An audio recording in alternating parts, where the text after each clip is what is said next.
Welcome to Haunt Weekly.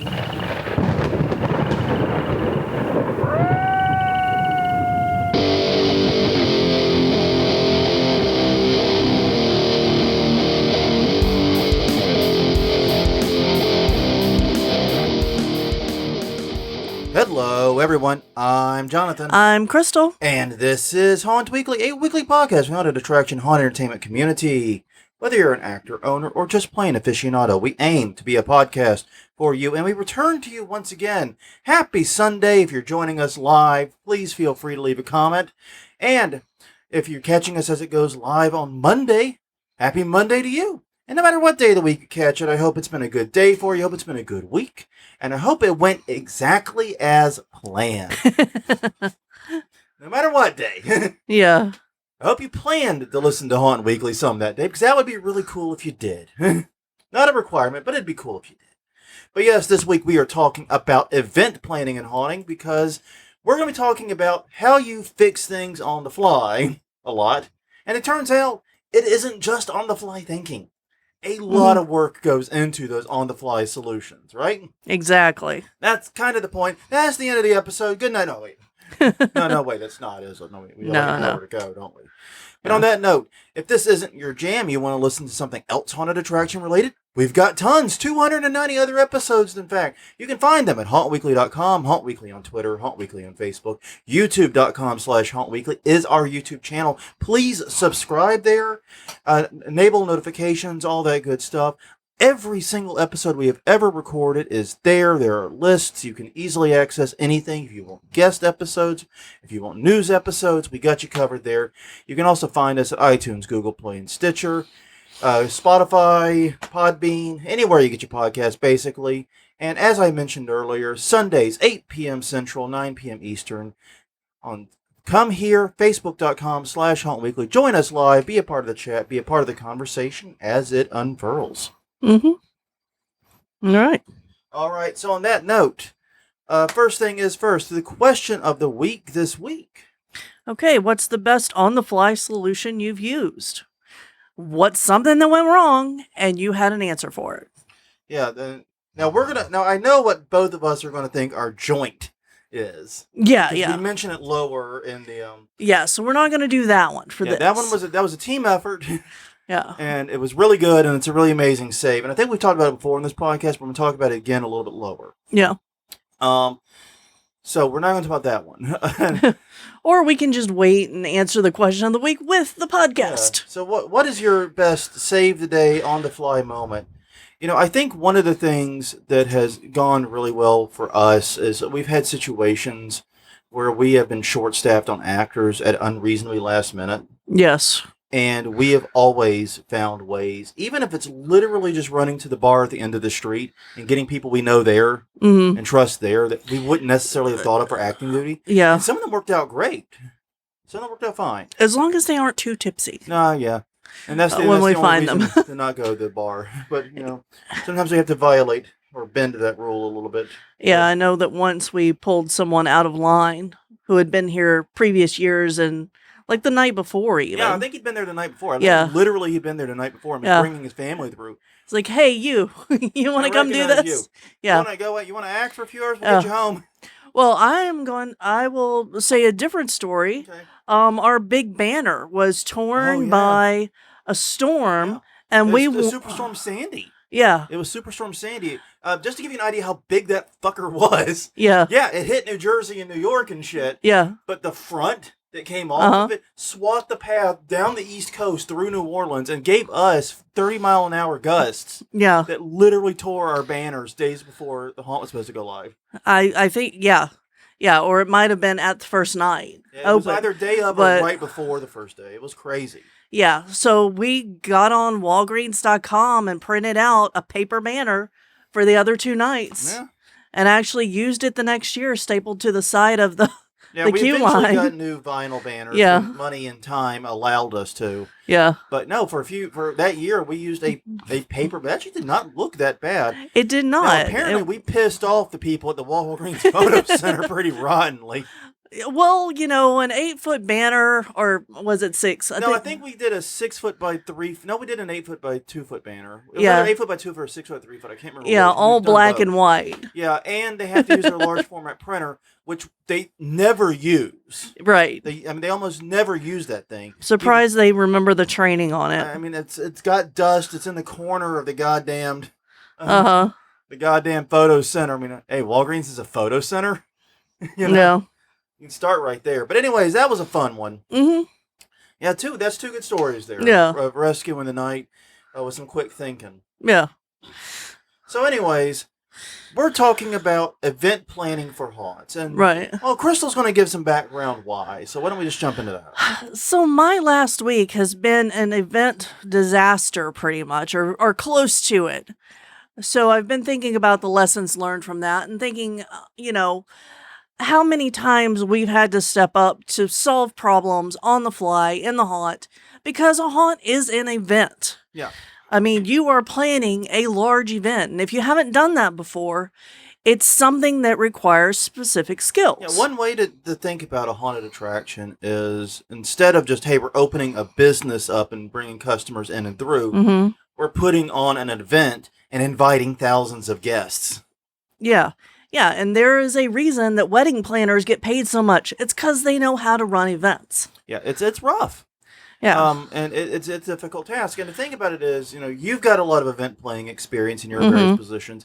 I have some in my deep past. Admittedly, It's been about 15 years since I've had to call on those skills. Yeah. It's been since like 2007, I think, was the last time I actually did any serious event planning. But I've done my share of it in the past. And I'll tell you what, it is very, very... it's always an interesting thing, and I think those skills in event planning have really helped us, because the main thing I think event planning does for you is it teaches you not to assume things are going to go well. Exactly. Yeah. It teaches you to break that habit, because that's a way of thinking we all have on some level. Right. Is, oh, we did all this, it's going to go well. Nothing unpredictable or unforeseen is going to happen. We're good. We assume we can predict the future when we cannot. Yes. And so the result of that is, the event planning mindset is, you can't predict the future. How do we predict as best as we can and also cover what we can't predict? Exactly. It's a complete reversal of that mentality. Yes. And I think a lot of first-time haunters in particular fall into that trap. Yes, we've planned it. We know exactly how it's going to run. It's going to go perfect. Nothing's going to go wrong. Oh, yes, it will. Customers are going to do X, Y, and Z. They're going to show up at X hour. Yeah. You know what I mean? Yeah. No, it never works out the way you think it's going to. And it's the old expression, if anything can go wrong, it will go wrong. Yeah. So, on that note, the main thing, I guess the first step of thinking like an event planner and bringing event planning into haunting is that you have to start planning way, way ahead of time. Yes. Like longer than even haunters may think. Because I know haunters, like one of the things we're always proud of is that haunting's a 365 thing for us. Right. We're always thinking about it. Yes, we are. We're always thinking about building cool things and doing scary stuff, but we're not necessarily thinking about the nuts and bolts. Right. We're not thinking about the planning. Yeah, we're thinking the big picture. This is what we're going to change. This is, what we want to do this year. Yeah, exactly. We want to add this new scare. We're not thinking about how that all actually gets done. Yeah, and that's a big problem, because realistically, those two things should be going hand in hand pretty much. Because you really can't do one without the other. No. So yeah, and for example, when you're thinking about what rooms you're going to change, and a good example of this, one of the things you're thinking about is, geez, it'll be so cool. This is going to be an Egyptian-themed room. It's going to have the scare here, the actor's going to be there, and this and that, and the customers come here and get scared this way, and it's going to be great. Right. It's going to be awesome. What you're not thinking is, well, what happens if something goes wrong in that room? What if we're not able to have an actor in it? Yeah. How does it function? What if lumber prices climb to astronomical asshole heights, and we're not able to do the build we want? What if What if a customer gets too scared and ends up crashing one way? Right. And you're not running those scenarios through your head. And what happens to far too... We've had this happen on a few builds of our own. We have. So no one's perfect. Nobody perfect here. Where you do the build and you're like, damn, that's nice. I like this build. And you're going through them. But what happens if, oh, shit? Yeah, I think that the worst one of those for us is the guy that crashed through the 2x4 for the disappearing wall.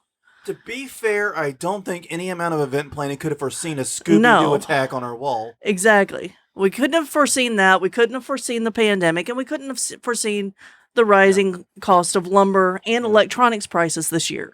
But there are always things you're not going to be able to foresee. Yeah. And this is one thing we're going to get to toward the end, is trying to cover some of those bases, the unknown unknowns, as they're often called. Yeah.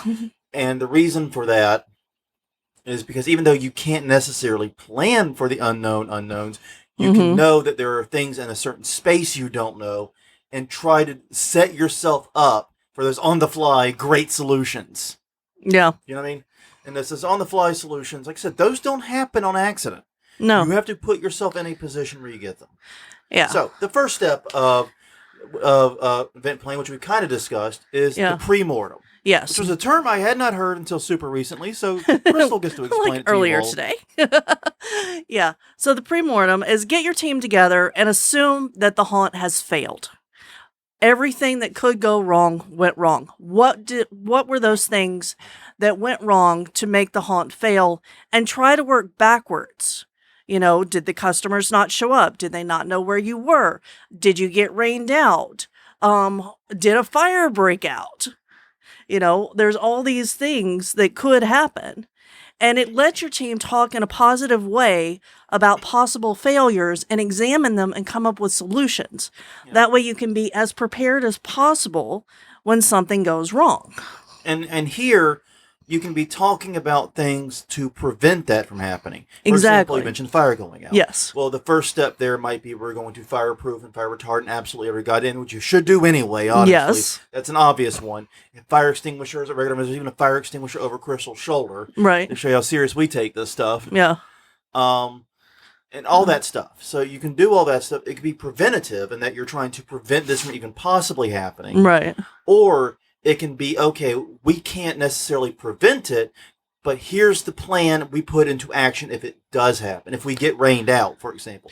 Exactly. You can't necessarily prevent a rain out, especially if you're an outdoor attraction. Yeah. But you could say this is the protocol for a rain out, and we're going to get weather insurance through such agency too to cover to make the financial blow lessen. Exactly. Okay, so if you're going to get rained out, it's a last minute, oh my God, the skies opened up like they often do here in New Orleans.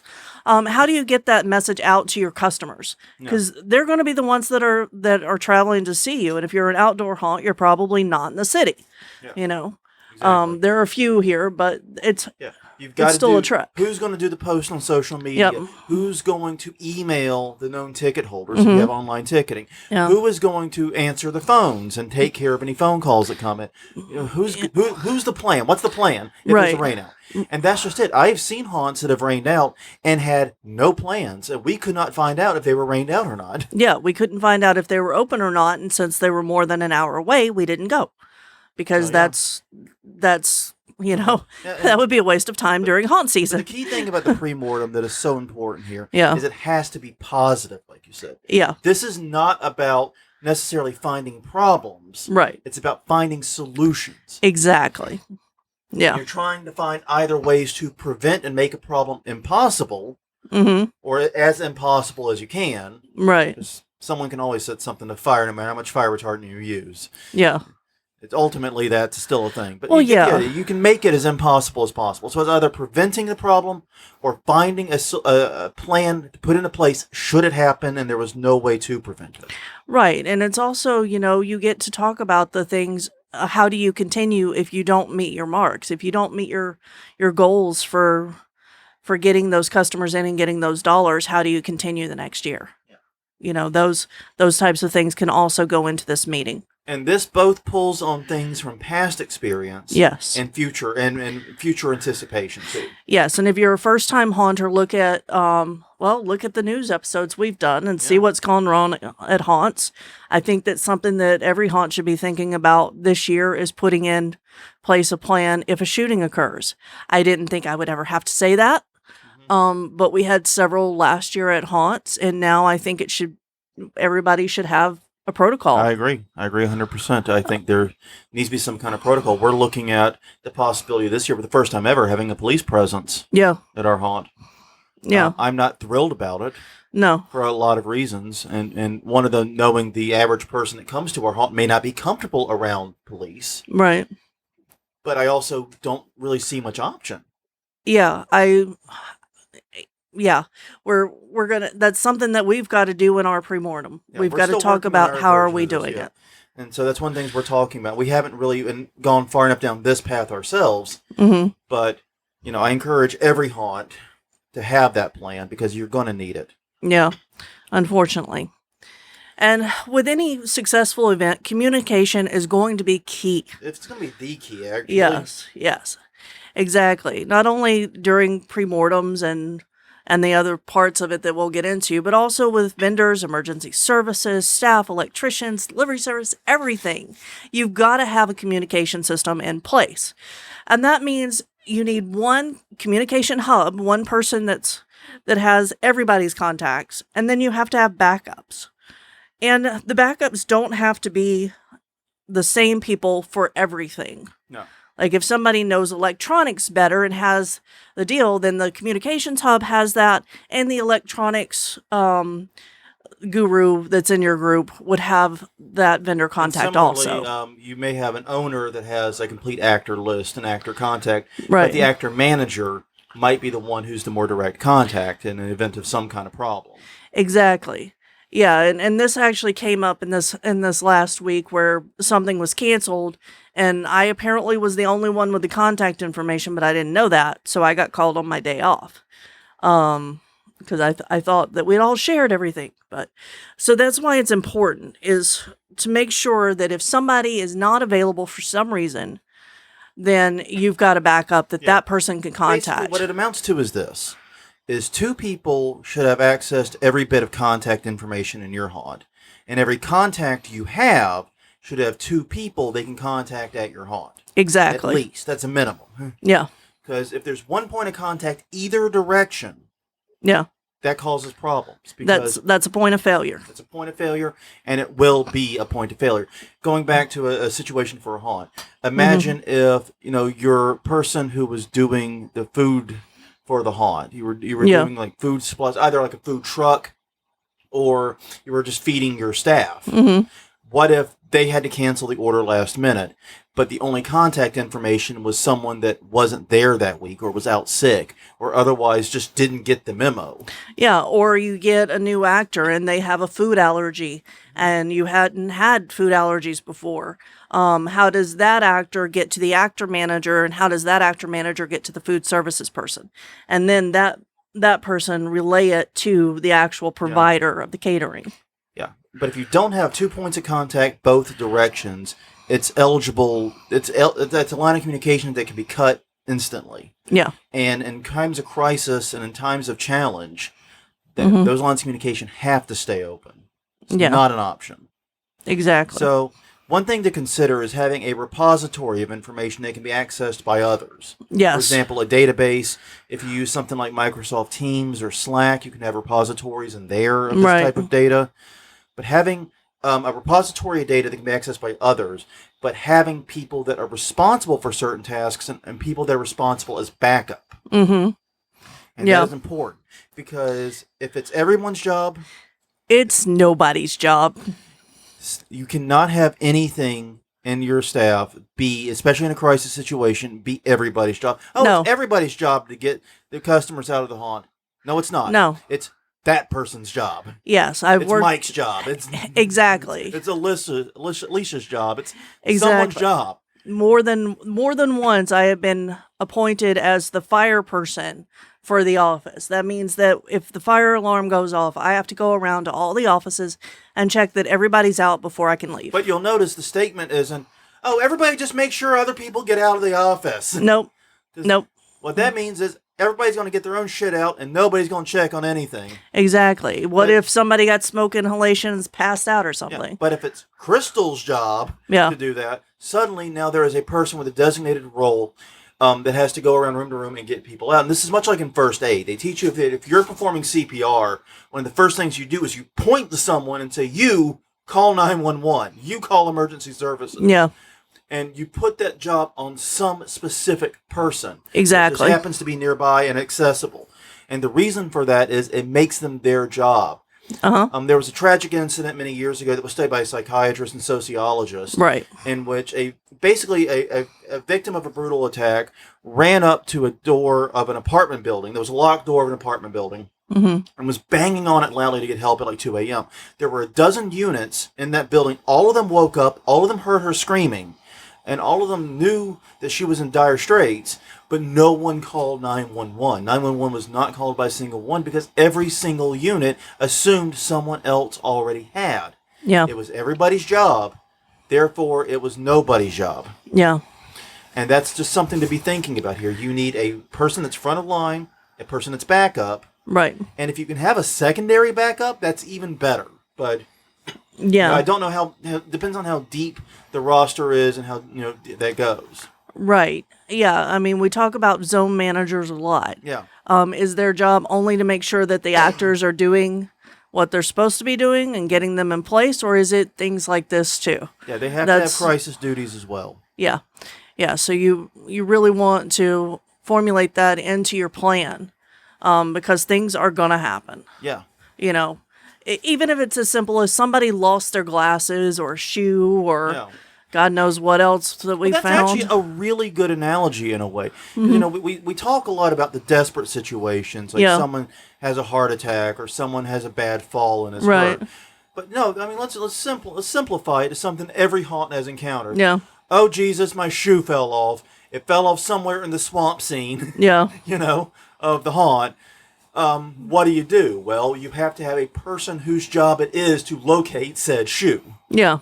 Yeah, and then once it's found, make sure that the other people who might have recruited to look for it know that it's found, so that they don't keep looking and roaming around the scene aimlessly looking for a shoe. Yeah, no, that's a good example. That's a good mundane example that every haunt has faced. Is, oh damn it, I lost my shoe. It's somewhere in the swamp season. I knew I shouldn't have worn flip flops in a goddamn haunt. I'm an idiot. Yeah, exactly. Seriously, don't wear flip flops in haunt, people. No. Yeah. Break out the good boots. Yeah, exactly. Break out the good footwear. But yeah, so something like that happens. Having a protocol for it is very, very important for that. And making sure everybody knows what their job is, that there are 2 points of communication for everything externally. Yes. And basically making sure that the lines of communication internally are always flowing. Yeah. Those are the biggest keys. You want those pulling a rabbit out of your hat moments? Mm-hmm. This is how you set it up right here. Yeah, exactly. Good internal communication, 2 lines of communication with every outside vendor you need, and a good structure where people are assigned tasks and given jobs that are very specific, and they know what is expected of them. Right. You set up all those things and have that hierarchy and have it where everybody is on the same page. Rabbits come out of hats very easily. Yeah. It's amazing how smooth it will work. Yeah. Exactly. All right, so next, everybody sets a budget, but I am going to say set an extended budget. Use the budget as an estimate of how much it will cost to put on your events. This means the cost of the building, the utilities, the props, the staff, the actors, everything. So put all of that into there. Add a little padding in case there's a great sale that you've got to go and get something. Yeah, Transworld just closed, I know, but I'm sure there's going to be other sales. Yeah. But the extended budget should be used for when something goes wrong, an emergency net. What if your favorite projection light breaks? We've had that happen. Opening night. What was our budget? To go and replace that on the spot retail pricing instead of waiting for the after Halloween sales. If something major breaks, what is the cost to replace it before your next opening night? Yeah. So Yeah, that's one of the things that's always really frustrating about budgeting, especially in a haunt environment, is because people are appropriately very proud when they come in under budget. yeah, And the answer is, of course you did. You should, because you should always have that safety net there for the unknown unknowns. And when this speaks to those unknowns, the things right, you can't exactly. predict go wrong. Because a lot of times, to pull that rabbit out of your hat again, Mm-hmm. yeah, you might know exactly what you need to do, but it's going to cost. Yeah, It's going to take money. exactly. I mean, so with the projection lights, they're actually in this bookcase. But you'll notice that they're not on because we unplugged them because at the first year we left them on all year round. Those motors burn out. Yeah. So yeah, it's just something to keep in mind, something as simple as that up to your biggest thing. Like what if your generator breaks? What are you going to do? Yeah. How do you replace the power to your entire haunt? You know? Do you have the money to go rent another generator? Yeah. Or buy another generator if it requires that? Yeah. What's the next move, basically? You need to know, and you need to have money on hand for that. And I'm not saying that you need to set aside, so we need to make sure we have enough money for everything that can go wrong. Right. Despite what No. the phrase says, not everything's going to go wrong. Right. You need to have as much money set aside for as many things as possible to go wrong. Yeah. Whatever is practical and reasonable. So, yeah, that way if the generator breaks, you can afford to rent another generator to replace it. Which Exactly. would probably be the better answer, and just wait for it to buy a full generator after you have the revenue in pocket. Right. Exactly. But yeah, you No. need to be thinking about those things and be prepared to take a few additional financial hits on top of your budget, just because those hits are going to come. This is the nature of an event. Events are unpredictable. Yeah, your credit card system goes down. Yeah. What are you going to do? How are people going to pay you if they can't pay with card and they didn't bring cash? What Do are you have a secondary credit card system? Yeah, You know, one piece of advice with that would be to go ahead and set up a Square account. exactly. Or something similar.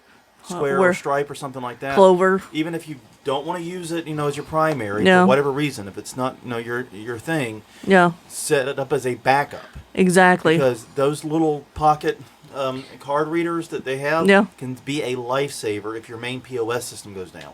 Exactly. Yeah. Yeah, and I've seen some haunts that just have ATMs on site, and I swear every time I've gone to those, the ATMs have been down for some amount of time. Yeah. In fact, I remember there was one haunt in Texas we went to. The haunted hotel. Yeah, haunted hotel. I wasn't going to say any names. All they had was an ATM. Mm-hmm. And when we went up to it to pay, because it was literally right by the ticket booth, Yeah. I put my card in, and I knew we had money. Mm-hmm. Put it in, and it said error. It just gave me this generic ATM-like error. It was like all 00678 or whatever error. Yeah. And we tried it 3 or 4 times. Yeah. And it did not work. It did not work. And we were about ready just to leave. Yeah. We didn't have cash. We were in a strange town. We did not know where the nearest ATM was available at this time of night. And we were on a tight schedule to Yeah. get to the next haunt. Yeah, so we're like, okay, I guess we have to skip this one. Sorry, guys. We tried it one more time, Yeah. and it came through. Yeah, basically they had just finished rebooting it and it wasn't rebooted all the way, but nobody was there to tell us that. Yeah. Because So even though it was right next to the ticket booth, Yeah. we weren't instructed on what was going on with it. Right. They just stuck their head at the ticket booth. Hey, by the way, we're restarting that. Yeah, just give it a second, you'll be fine, That's one of those things that you can plan for and make sure that communication's in place. Yeah.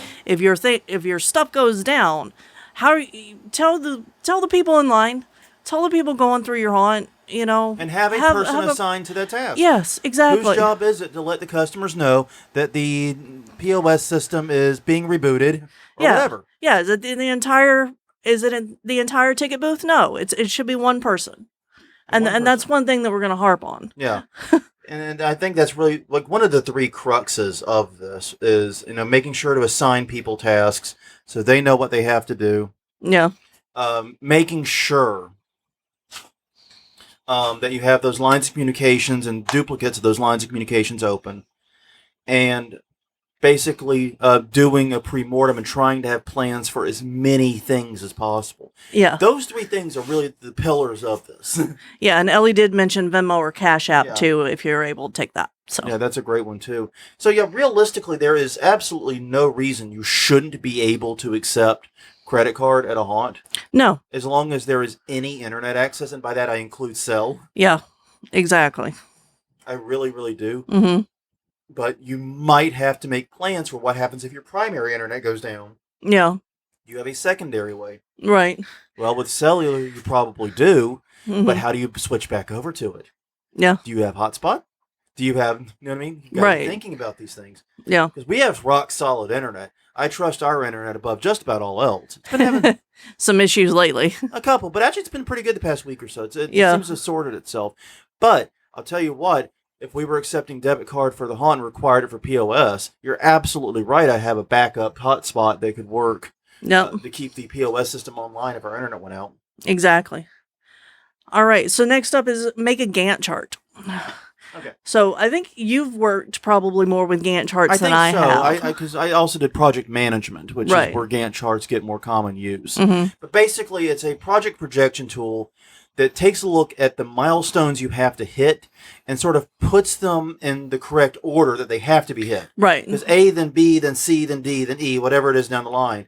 And then what it does is it lets you sort of zoom in and assign each section of that chart, each task that makes up the larger project, to people and give them a time frame for completion. Exactly. It looks like a very weird bar graph when it's done.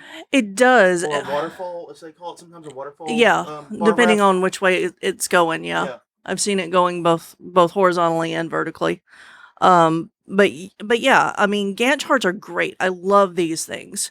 I really do. Because they take large projects and break them down into bite-sized pieces, and you can put everything on there. You remember that generator that we were just talking about broke? Well, if it was on your Gantt chart to check and make sure that it was operating at full capacity 3 months before opening, that wouldn't have happened. Or likely the odds would have been greatly reduced at the very least. Exactly. It would have been reduced. So you can put things like that on there too that are maintenance that you do throughout the year, not just, new prop builds. Yeah. And then the most obvious is saying, okay, we're going to do room A, and then it's made up of this prop build and this prop build and lighting. Yeah. And you can do that. Yeah. That obviously is a good use of it, no recommended use. But you can also and should also put the mundane and the pedestrian things. Because the thing about it is, the fun stuff with haunting, the building props, the making walls, the decorating sets, the being a scare actor, that's not the shit that's going to sink your haunt. Yeah. It's going to be the pedestrian shit. It's going to be the power problem, issues with power, issues with taking payment, issues with parking. Yeah. It's going to be the pedestrian stuff that gives you the most headaches when the event is open. Exactly. Queue line troubles, people finding the place, answering questions. Mm-hmm. This stuff is so pedestrian and the stuff that every business faces to some degree or another. Yeah. But it is the stuff that will absolutely positively tank your haunt in a heartbeat. Yeah. So put things in there like check all of the maps to make sure that you're located in the right place, months before opening in case you have to get it changed. Looking at you, Chamber of Horrors. Yeah. Damn near drove into a gully because of that. Yeah. But Thelma and Louise that shit pretty easily. Things like that, Sarah, Kelly, and Bob need to build this new great prop, and it's going to take them 10 hours. They've spent, And they're here 4 hours a day or whatever. They're here, 4 hours a day. So 3 days. Yeah, exactly. And you update it with their progress, and you put milestones onto that project so that you know that they're on schedule and they know where they're supposed to be at the end of their day. Where they're supposed to be with that build. And that is the main thing about a Gantt chart. Yeah. It is a living chart. Yeah. It is, and the thing about it is, if you are smart and you build in extra time Yes. from the outset, what that means is if that project has a day or two overrun because they ran into a problem they didn't anticipate. Maybe it was a foam project and the hot knife wasn't working right and had to get a new hot knife or something like that. Yeah. They had a couple of time overruns that just couldn't be avoided, or maybe it just took longer than they thought because they didn't fully realize what the hell they were getting into. Yeah, this is the first time they're doing it. Yeah, plenty of times. Jesus, that happens every year. Yeah. What that means is you then rearrange and shift the chart around and move it to represent reality. Basically, the left side of the chart represents what has happened. Yeah. The right side of the chart, past today, basically, Yes. is what you think will happen, is your best guess and what your ideal, maybe you can call it your ideal. Yeah. And as the reality doesn't line up with the hope and the expectation, the chart changes. Right. And in this, it also helps, Gantt charts also help you with your budget, because there is a place where you can put, Sally gets paid X amount of dollars for X amount of hours, or for this delivered project if it's a project based thing. So you can put that stuff in there. You can put all of that, and it'll track it and help you keep on budget as you're actually building the project. And a good thing here to note is that you should always schedule your follow-ups and your contacts and with a Gantt chart too. Yeah. And the good example of this is like there are certain permits you have to apply for after you've gotten your architectural drawings done. Right. So make a note in the Gantt chart, architectural drawings complete, ding, task successfully completed. Yeah. Now, next step, I need to contact the fire marshal. Yeah. And show them these drawings and get approval for them, or the city's zoning, or exactly. Whatever, or the fire marshal permits. is coming out this day. Yeah. We need to have this much built before this point. That it's great for that kind of tracking.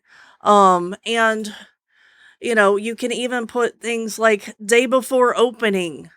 Somebody, that person that you've put in charge of it, has to go through and sweep out the entire haunt. Yeah.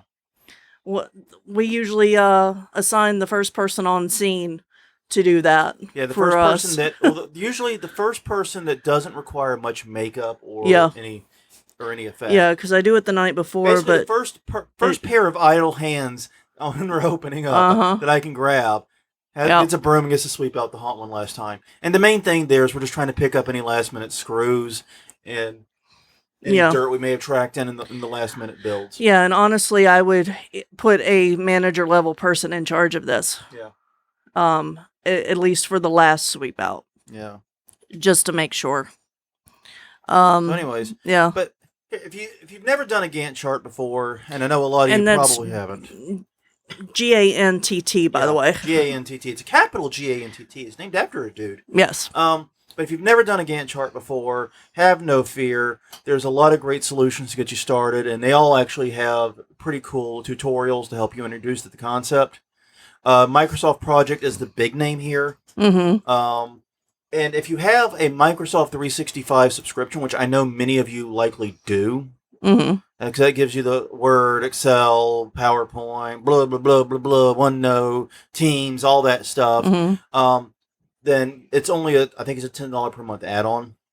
Yeah. But if you want a free solution or solutions that have free tiers that may be good enough for you, especially if only one or two people may be working on it, Zoho Project actually is really good. I have used that one in the past. I've not used Nifty, ClickUp, or Rike. That's Wrike, like right with a K instead of a T. It's weird. Yeah. But I've heard good things about those. I've used Microsoft Project and Zoho Project before. I can testify to both of them. I cannot testify to the other three, but they came up as solutions with good level free tiers that may be enough for your needs. Yeah. And if nothing else, their free tiers are going to be good enough for you to learn how to use a Gantt chart. Yeah. And really get on. 'Cause, yeah, we did Gantt charts. I got involved in Gantt charts doing project management for civil engineering projects. Yeah, and I got roped into that. Yeah, I did them for nuclear engineering. Yeah. And I did them for civil engineering, and you did them for nuclear engineering. Yeah. So Gantt chart should be goddamn simple compared to those. Yeah. Exactly. They can be as complicated as you want, but You can build a goddamn nuclear plant with one if you want. Yeah. But we're just building a haunt. Yeah. Exactly. All right. X has to be done before Y. Well, we got about 15 more minutes left. So wrapping things up here, getting into some of the other key points. One is make sure to have backup plans at all times. This is super important. Yes. Any vendor you have a backup. Yeah. If at all possible. If at all possible. Exactly. And, it may be that you think, oh, we've worked with this vendor for years. Well, what if that vendor got sick and is no longer there? Or they didn't make it through the pandemic? What if their car broke down on delivery? What if they had a car accident? What if Or what if, someone new now owns it? I mean, the Scare Factory was reliable for decades and suddenly became the pariah of the haunt industry.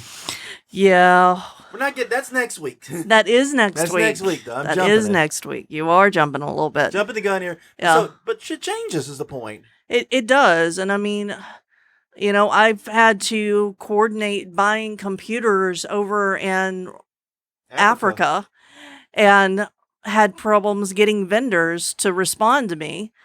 And once one did and then dropped off the face of the earth for 3 weeks, I was like, because I was the only one in that area. So you've got to have backups. So I basically contacted one in the next town over that I was using, and said, "Hey, can you ship to this address?" And they said, "Sure, no problem." Yeah. This usually is handled in the pre-mortem. A large Yeah. part of it is, but having backup plans isn't just necessarily about preventing known potential disasters. Right. It's like I said, it's everything from having a second vendor in mind for literally everything you need. Yeah. Who's the other company you can go to? Yeah, we have punts in place for dinner at some places that we go because we know that sometimes they are randomly closed. Yeah. It basically, imagine you send one of your workers out or one of your actors out to buy something the haunt needs, and they suddenly don't have it. They've always had it. You don't know what to do. Who else can they get it from? Be thinking about backups for everything, including your own people for that end. Think about the people your haunt cannot open with. Yeah. Without, rather, I should say. Yeah. If something happens to the person taking your tickets, who's going to step in and do that? Who's been trained? Whose obligation is it? Yeah. Because ticket taking ain't the funnest job on the planet. It's not. And there is some training involved. Yeah. At least a little bit. You've got to be able to do math. And you got to have someone you can trust with money. Yeah. Exactly. Because even a small haunt is going to wind up getting a decent amount of money passing through that ticket booth. So it's got to be someone you trust, too. Yeah. So, who's going to step in? I've taken over ticket duties at a haunt before, just a lowly nobody actor. Yeah. I took it over because there was no one else there, and it's like, I can count. I know how to multiply by 12. Yeah. You know what I mean? Yeah. Exactly. And actually, I found ways to improve their systems after just one day in the ticket booth. But yeah, and like another example, if you have a shuttle, this was an issue that happened to Hell's Gate. And once again, proof. If it can happen to Hell's Gate, it can happen to anyone. On one of their opening nights, when they had a huge rush due to a Groupon, they had issues with their shuttles. Yeah. Reliability issues. What's the alternative? What's the plan? You need that shuttle to function. No shuttle, no haunt. No shuttle, no money. Yeah. What's the backup plan? Exactly. There needs to be a backup plan, full stop. Yeah. Okay. And you have to be able to make decisions and changes on the fly because something unexpected is going to go wrong. Hopefully you won't be caught unable to continue, but it'll happen. This is the story that we talk about. One night the power goes out in here. Now, the whole neighborhood, it wasn't just us. Yeah, but I didn't know that. Yeah, well, I got to sit out there and watch because we were quiet at that time, and I got to watch every house in sequence shut off, going all the way around the court and reach our house. And Crystal gets on the radio and is like, "Can you check the fuse? I think we tripped the fuse." Nope. Yeah, check the breaker. Yeah. Nope, you didn't trip the breaker. Nope. Promise you that one. Yeah. Yeah. So at this time, power just goes out. 2 vans pull up. And you go, we've got people. We've got lots of people about to come in. So I go, okay, give me 5 minutes. I go inside and I look for every flashlight we have. And it was flashlight night until the power came on, which was luckily like 15, 20 minutes. Yeah, it wasn't that long. Yeah. Yeah, by the time the thing is, if we had been better at planning and doing the pre-mortem stuff, we would have considered the possibility of the power outage, and those flashlights would have been quicker at hand. Right. Now we have lanterns in every room of the haunt. Yeah, that was a lesson learned, and now we have lanterns in every room. We have flashlights that are readily available to give the customers going through. Right. And basically, we can operate fully without power.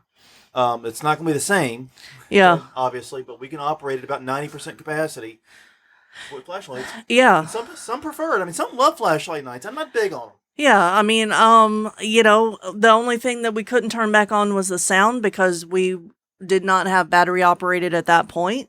We should consider making sure that we do have battery operated speakers in case it happens again. I don't know if that I kind of liked it without the sound for the flashlight. And I think it added to the ambiance, but I sang.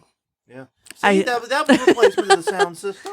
Yeah, exactly. I just sang creepily the itsy bitsy spider till it was back on. I think that's actually way worse in terms of fear. Yeah.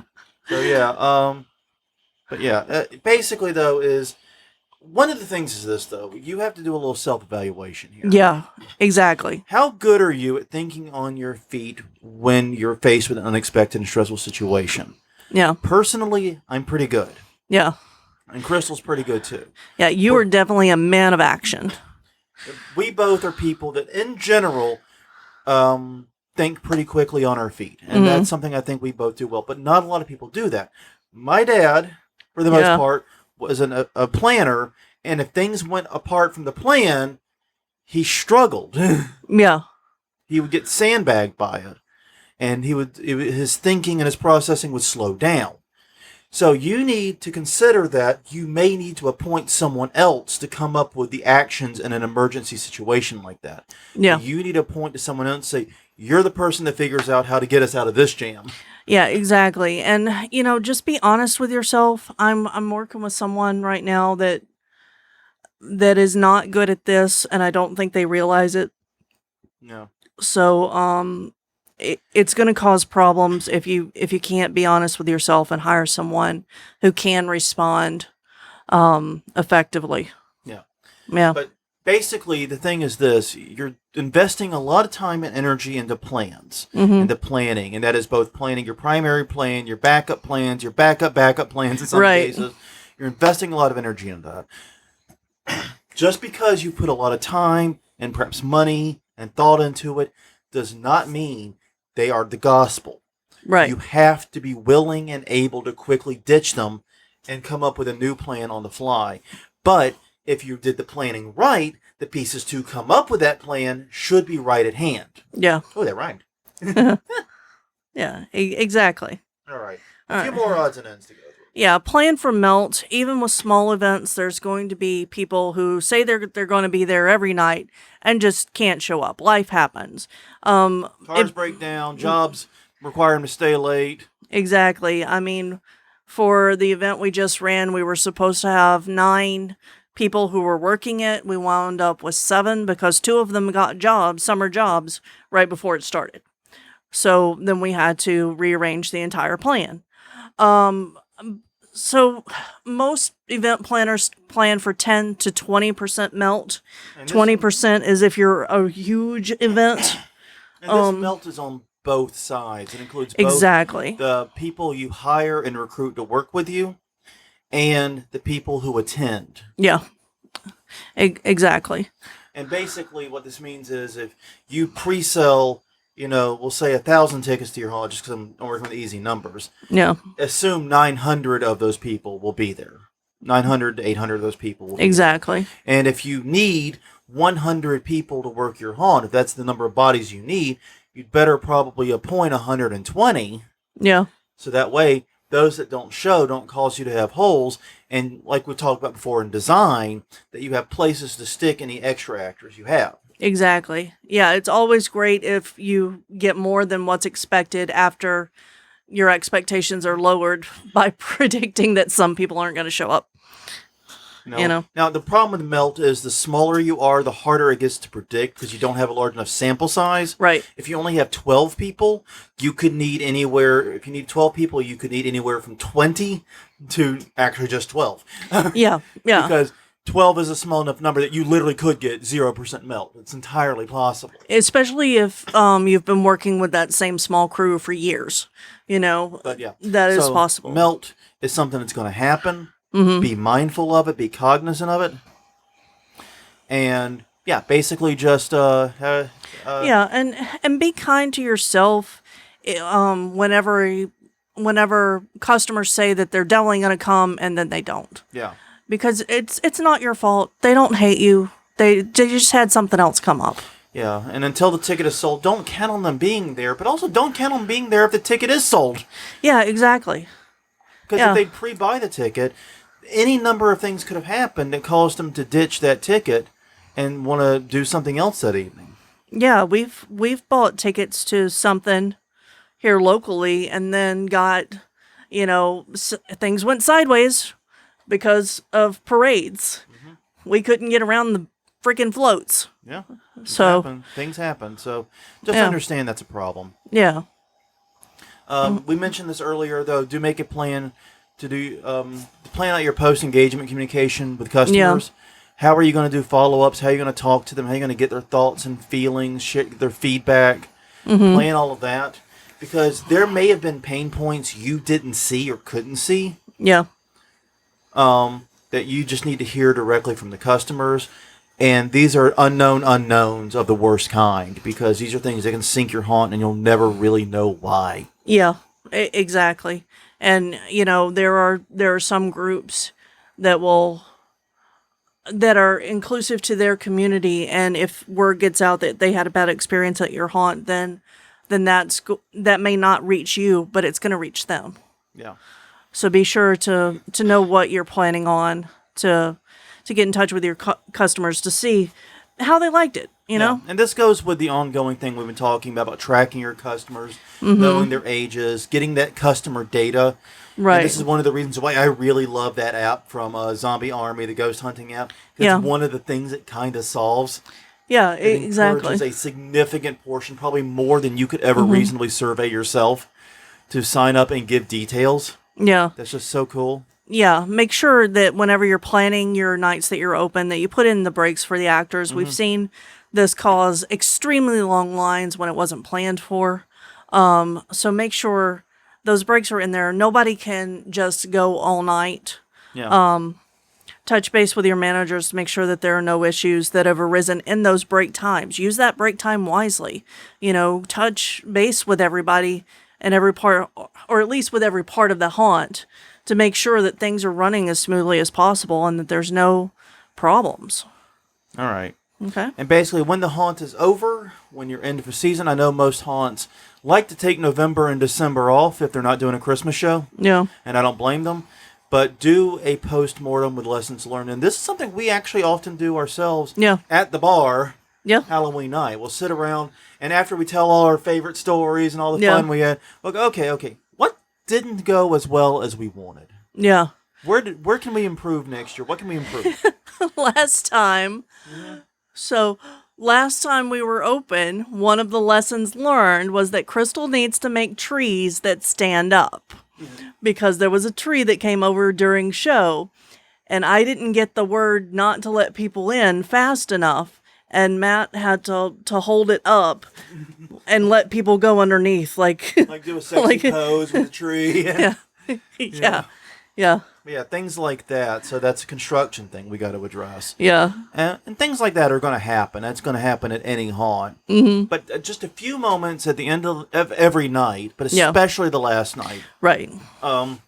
Is a great opportunity to talk about what went wrong and try to learn more and parse some of those unknown unknowns and turn them at least into known unknowns. Yes, and I would get your pre-mortem team together after the haunt, like the next day or two, give them a little time to recover and think about everything that happened.